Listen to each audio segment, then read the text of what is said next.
universally accepted as one of, if not the best of all time. One of only two guys in the history of the jungle with 3 titles. Last year, having to go first, he knew he couldn't wire the field, so rather than bleed out over the 3 hours, he instead, in one of the more stunning developments in Smack-Off history, opted for the most noble of deaths. He fell on his own sword. He's back this year. He's looking for his 4th. He is the B.I.C. Brad in Corona. Brad, how are you? I'm good, Jimbo. How you doing, bud? Great, man. Great. Hey, Les, I love the start of your phone call both times it happened. The only thing missing was your producer yelling out, "And cut." The sound was off, guys. We're going to take it from the top. And action, Les. Also, to be honest, could have used a few more gimmicks than other people on that phone call. I mean, if you're going to bring in Larry Brown, at least give us an update on his crank, man. Is he still whipping it around out there? What's happening? Hey, I love Carbone's call, too, where washed-up, modestly successful Steve Carbone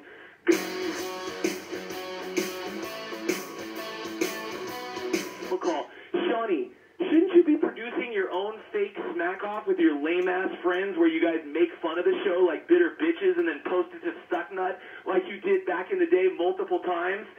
Hey, for those of you not watching on CBS Sports Network right now, I want everybody to head over to my Twitter feed, at Brad and Corona. I got some really tasteful photos for you to check out, and a quick request. When you guys Photoshop these things and then pass them around the interwebs later, can someone remove that pimple from my ass? And now that I look at it, I got a mole that I should probably get checked out. Hey, Jay Stu, maybe you can eyeball that thing for me and give me your professional opinion, mole boy. For the rest of you on the radio, I'll just describe what's happening. I got really fed up with Matt and Tyler talking about how good-looking they are and calling all Americans fat because we're not all fat. So I got a custom-made banana hammock with Matt's face right up by my banana and Tyler's face around back near my hammock. Quote, rest assured, I don't want to do this. I never wanted to do this. I have to do this. This one is for America. USA! USA! Breathe it in, boys. Hey, I love the pictures Matt and Tyler sent in today, by the way. I just want to say for the record that you guys aren't even good-looking. You're just good-looking compared to Mark in Boston and Rick in Buffalo, but let's face it, those two guys are pretty much last-call slump busters for any woman drunk enough to go home with them from their local Applebee's.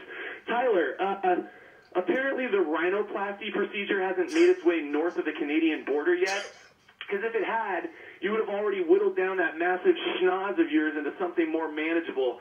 Dude, your face looks like that helmet Brad Pitt wore in the movie Troy. I also enjoyed those pics of your girlfriend from earlier in the week sitting on that motorcycle. Yeah, judging by the way you and your boy Matt like to make your sandwiches, I'm guessing that's probably the only hog she'll be riding anytime soon. By the way, bro, bring that chick down to Southern California. She's a 7.5 at best down here. And while we're talking about guys who will definitely be sophomore slumping this year, let me get to my boy Jeff Passan. Hey, Passan. You're an author. You'll appreciate this one. Jeff, did you know that Passan is an anagram of ass-pan, which is a synonym for bedpan, which is ironic because your calls are all really smelly and you need to be disposed of. But Passan isn't the only author in the jungle gym, and I'm not talking about I. Ray Craig either. This is breaking news. Mark in Hollywood made the transition this year from actor to professional author. And by that I mean he just writes home to mom and dad once a week asking for help with the rent money. I'm told it's an ongoing monthly series and quite tear-jerking for Mark's parents. I'm not saying times are hard for Mark in Hollywood, Jim. What I am saying is the only acting work he's had lately consists of trying to convince the cashier at Walmart that the dog food he buys once a week is actually for a dog and not for him to chow down on in the parking lot like they caught him doing on the regular. Jimmy, I'm so glad Mike in Indy unretired the other day. Only 24 hours after no one cared that he retired in the first place. Mike's amazing, isn't he, Jim? Like, he genuinely believes that he is the best ever and that he's won every smack-off he's ever competed in. I should tell you, he also genuinely believes that the earth is flat, pee is stored in the balls, and those bumps he got after hooking up with his cousin were just bug bites, so take it for what it's worth. Hey, shout out to Cruz Pedregon for volunteering to put the Smack-Off winner's name on his race car for one race. Cruz, I don't want to look a gift horse in the mouth here, but dude, this ain't the Indy 500, man. You race NHRA drag cars that last for like 5 seconds. The only thing quicker than that with less publicity would be if Vic and NoCal volunteers to shout out the winner's name the next time he has sex. Brad and Corona! And that clones Tyler, Matt, Mike, Mona, Cablinasian. In the words of my boy Shaquille O'Neal, that is the difference between first and last place. So everybody take a good look at my Twitter feed and the monitors on the CBS Sports channel right now. And Tyler, bitch, tell me how my ass tastes. Matthew, tell me how my ass tastes. Mike and Indy, tell me how my ass tastes. Cablination, tell me how my ass tastes. Everybody, tell me how my ass tastes.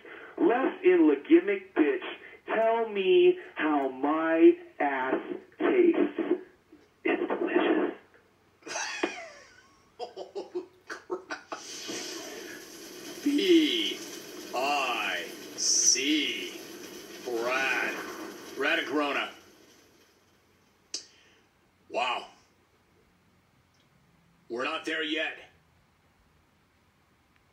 Speaking of which, let's keep moving. Hour number 3.